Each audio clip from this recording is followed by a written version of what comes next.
Konsep manajemen organisasi itu merupakan proses sistematis. Sistematis itu artinya berurutan, beraturan.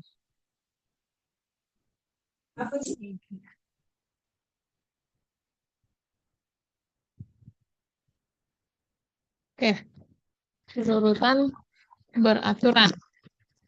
Sistematis, ya, sistematis. Ada dari eh, lini tertinggi sampai terendah, ya. Ada yang lingkupnya lebih luas, lingkup lebih kecil itu ada di sebuah organisasi. Jadi dikatakan manajemen organisasi itu adalah proses yang sistematis. Jadi di dalamnya terjadi proses, ya, terjadi berbagai kegiatan, terjadi berbagai aktivitas. Di mana yang dimaksud sistematis itu ada dari mulai merencanakan, ya, merencanakan. Makanya dalam mengelola sebuah organisasi itu harus ada diawali dengan perencanaan.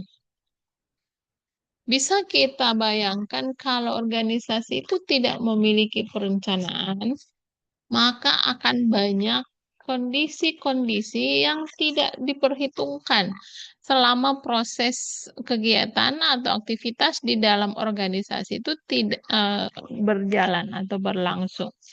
Dan tentunya untuk mengawasi atau mempertanggungjawabkannya pun tidak akan optimal dalam pengawasannya.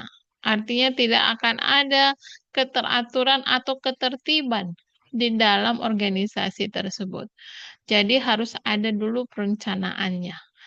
Ibu-ibu bidan pun yang memimpin PMB-nya tentunya ada perencanaan di setiap awal bulan mungkin, ya, setiap awal bulan atau setiap awal tahun, ya, biasanya tuh ada awal tahun, ya, 1 tahun anggaran itu biasanya Januari ditutup dengan Desember gitu ya.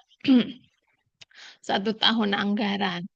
Sekalipun sebagai karyawan di rumah sakit seperti Ibu Bidan Sri Nurlela di Rumah Sakit Umum Pekerja, pasti ada perencanaan. Sekalipun sebagai karyawan aktif gitu, bukan sebagai karu, pasti punya perencanaan. Ya, perencanaan yang pertama itu adalah menyusun shift, ya, disusunnya shift oleh karu, ya, atau penanggung jawab ruangan itu menjadi sebuah rencana bagi kita, ya. Berarti perencanaan kalau berdasarkan shift yang sudah dibagi dalam 1 bulan itu, ya, sesuai dengan shift yang dibagi, maka disusun plan lainnya atau rencana lainnya. Misalnya hari Senin dan sampai dengan Minggu ada shift sore, pagi, siang, sore.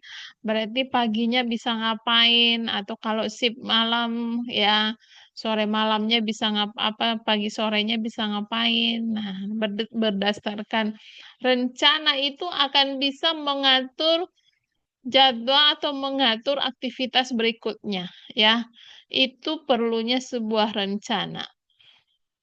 Kemudian yang punya praktik mandiri bidan atau yang mengelola sebuah usaha, ya, diawali dengan rencana. Kalau rencana target, ya, misal target 1 bulan ini kunjungan pasien itu ada 50, misal, ya.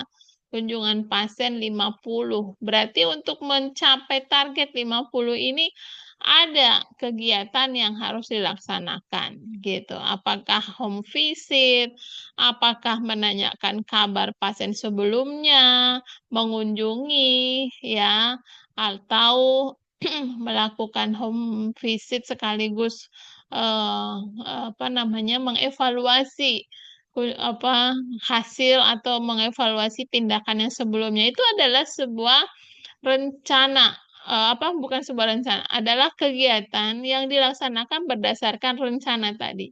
Jadi perencanaan itu teman-teman sekalian, di situ sudah ada target yang harus dicapai di dalam menetapkan rencana, ya, di dalam menetapkan rencana. Jadi kalau kita selaku pemimpin PMB, ya, ini saya mencontohkan PMB sebagai lingkup terkecil usaha yang dimiliki oleh seorang bidan. Kalau kita memulainya dengan perencanaan, yang mana di dalam perencanaan itu sudah ada target yang akan dicapai, maka kita akan berenergi, ya, berdasarkan target yang sudah kita buat itulah menjadi energi tim, ya, untuk melakukan aktivitas atau kegiatan di 1 bulan tersebut.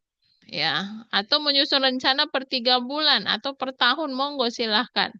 Ya, itu diserahkan kepada apa namanya aturan yang dimiliki oleh PMB tersebut atau badan usaha tersebut.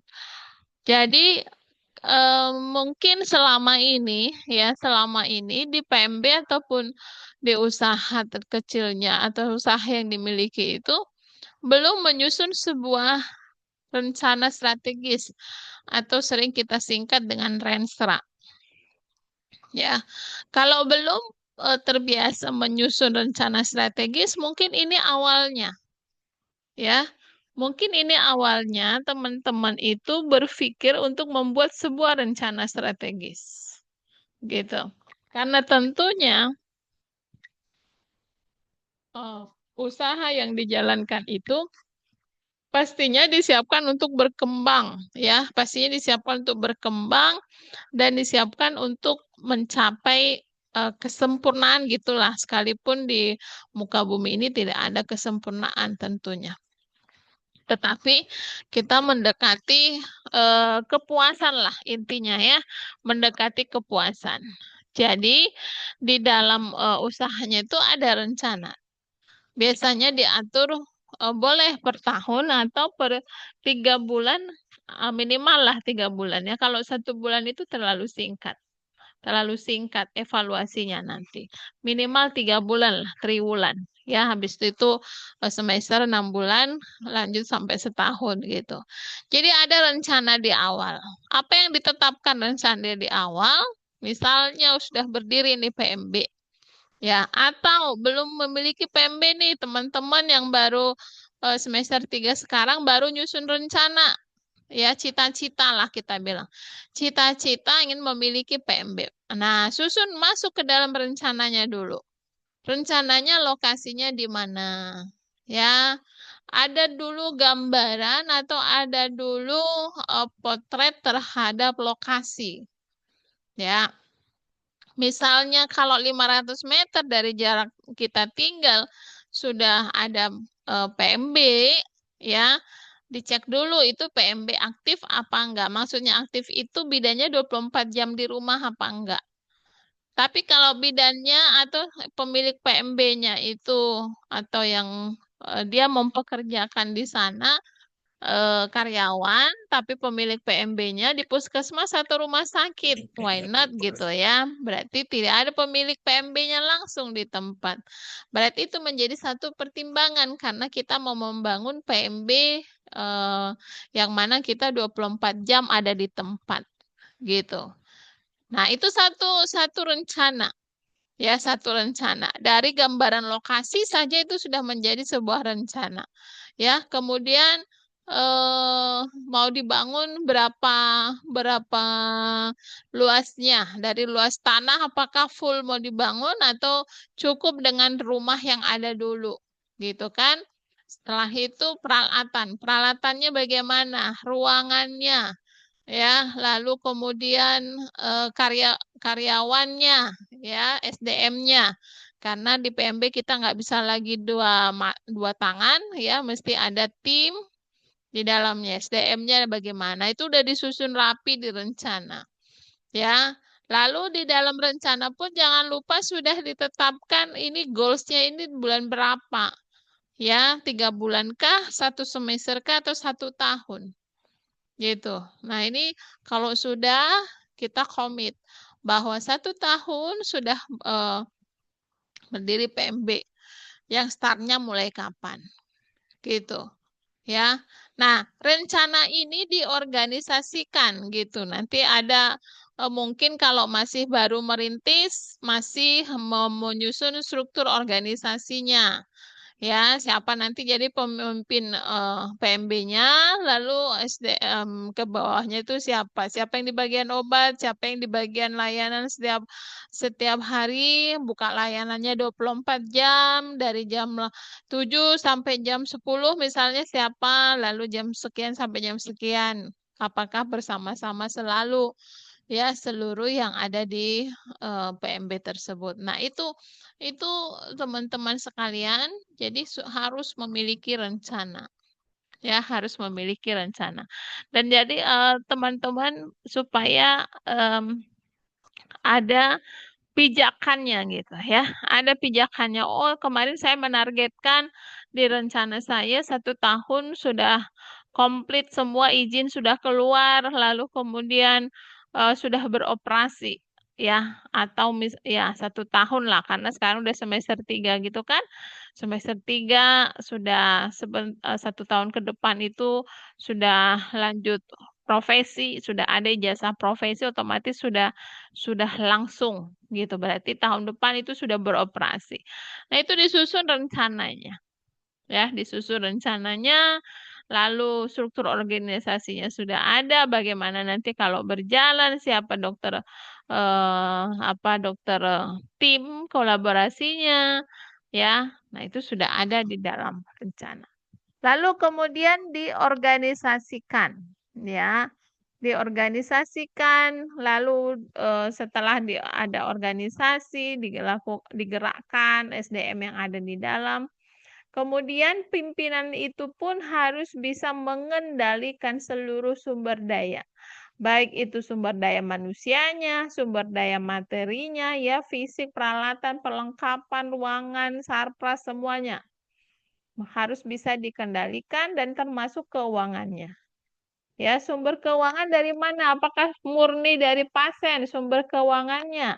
Nah, berarti harus kuat itu di perencanaan pasiennya. Berapa kunjungan yang harus bisa memenuhi operasional PMB ya, untuk belanja bahan, alat, ya, bahan habis pakai dan semuanya. Kalau semua itu bersumber dari pasien atau bersumber dari kunjungan, maka harus di dalam rencananya itu harus betul-betul jumlah pasien yang bisa mengoperasikan satu PMB itu harus ditetapkan di dalam rencananya. Gitu. Ya. Dan kalau tidak tercapai kunjungan pasien ini kan perlu dievaluasi. Nah, jadi sebuah organisasi itu harus ada namanya evaluasi. Jadi di dalam pengendalian itu sudah ada namanya evaluasi.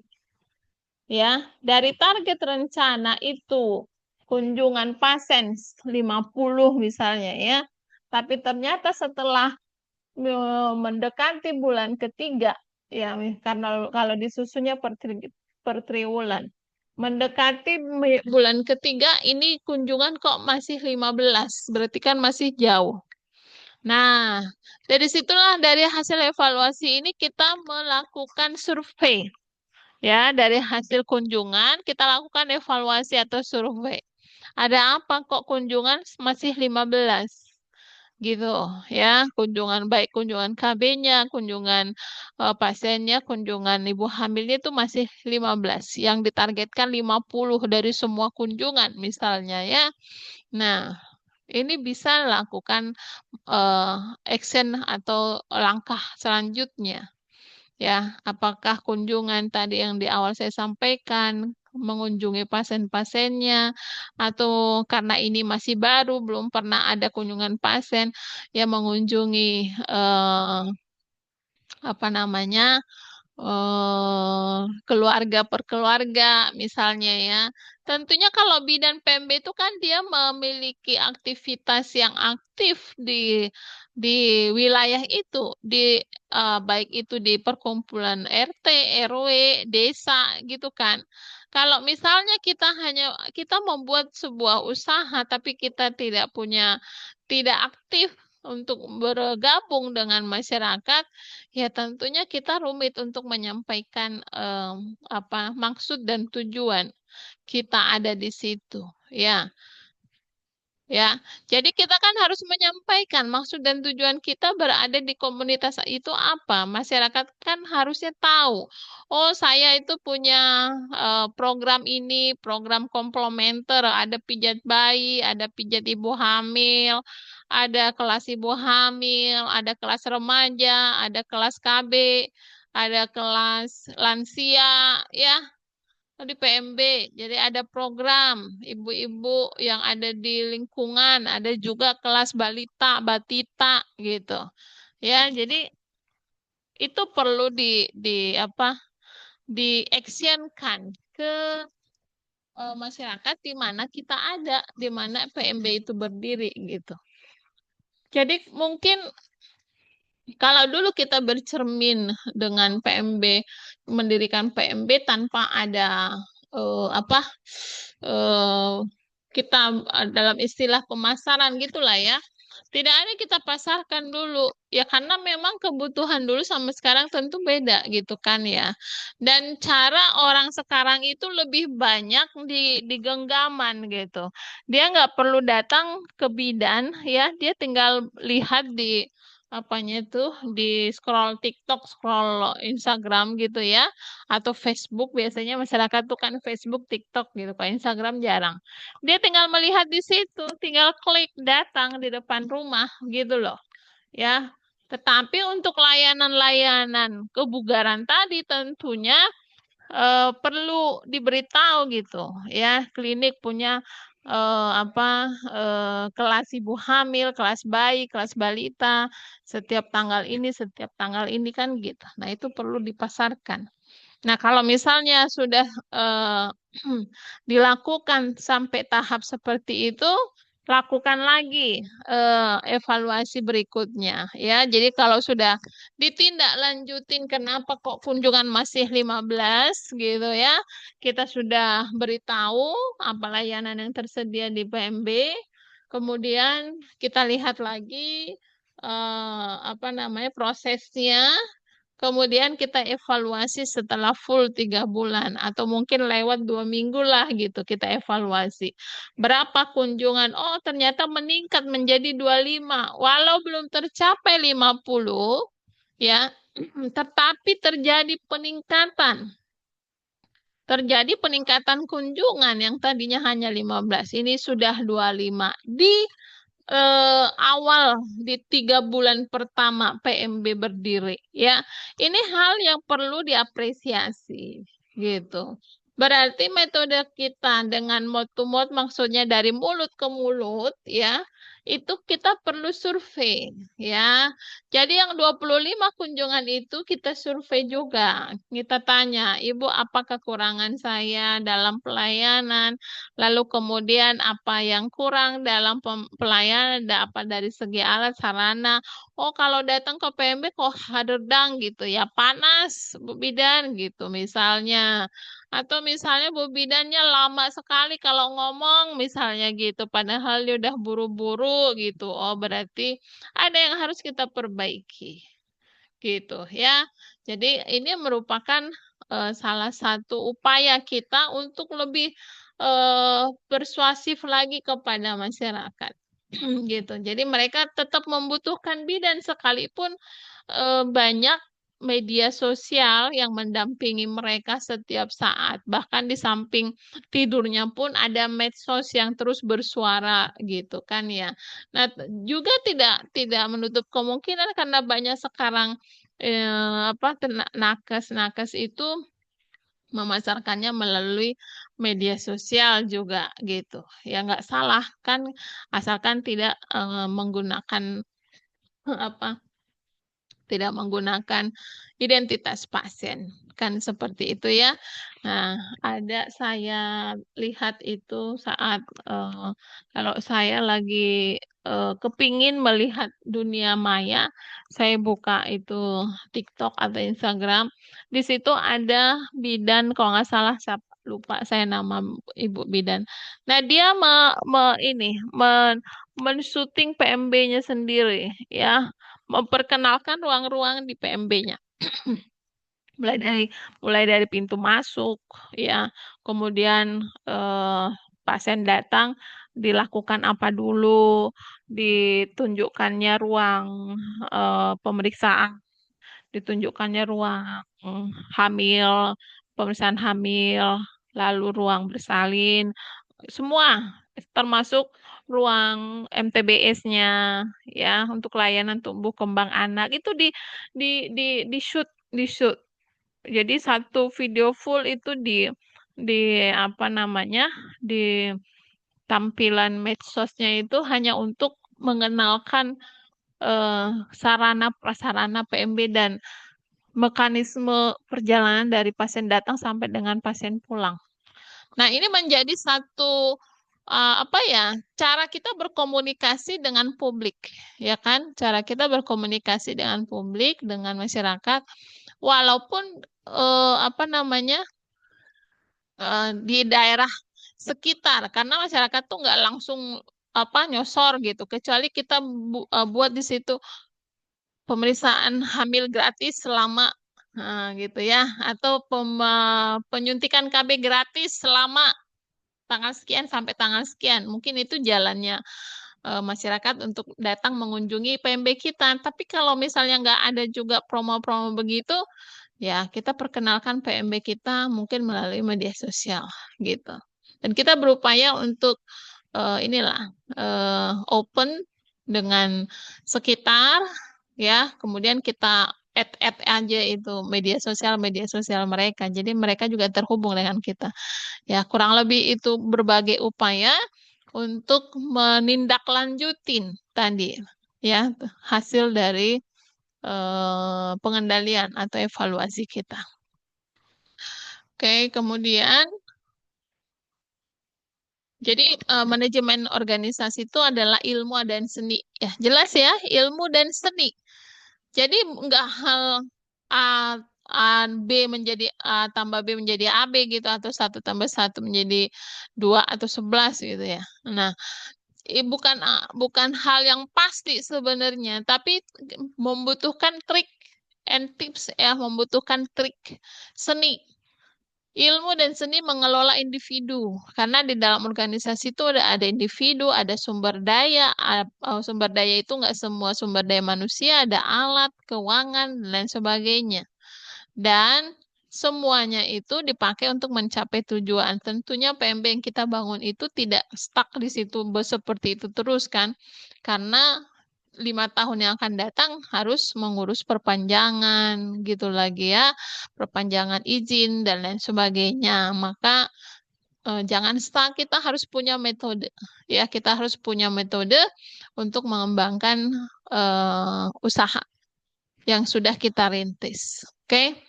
Kemudian manajemen organisasi itu juga merupakan upaya kolaboratif untuk memastikan setiap anggota dan proses bekerja selaras. Ya, jadi anggota sama proses itu harus bekerja selaras. Jangan sampai tujuannya S, tapi prosesnya hanya sampai F. Nah, itu berarti nggak selaras, ya, nggak selaras. SDM-nya tidak berkenan atau tidak menerima atau malas atau tidak setuju untuk satu goals. Nah, itu harus diperbaiki. Jadi fungsi utama manajemen itu meliputi satu perencanaan tadi. Jadi di dalam perencanaan ini harus ada goals, harus ada target, ada tujuan. Apa capaiannya? Ya, kalau 50 targetnya, apakah 50 dari sakit menjadi sehat? Ya, atau 50 dari hamil sampai melahirkan, atau 50 dari melahirkan sampai mengasuh nifas, itu harus jelas. Oke.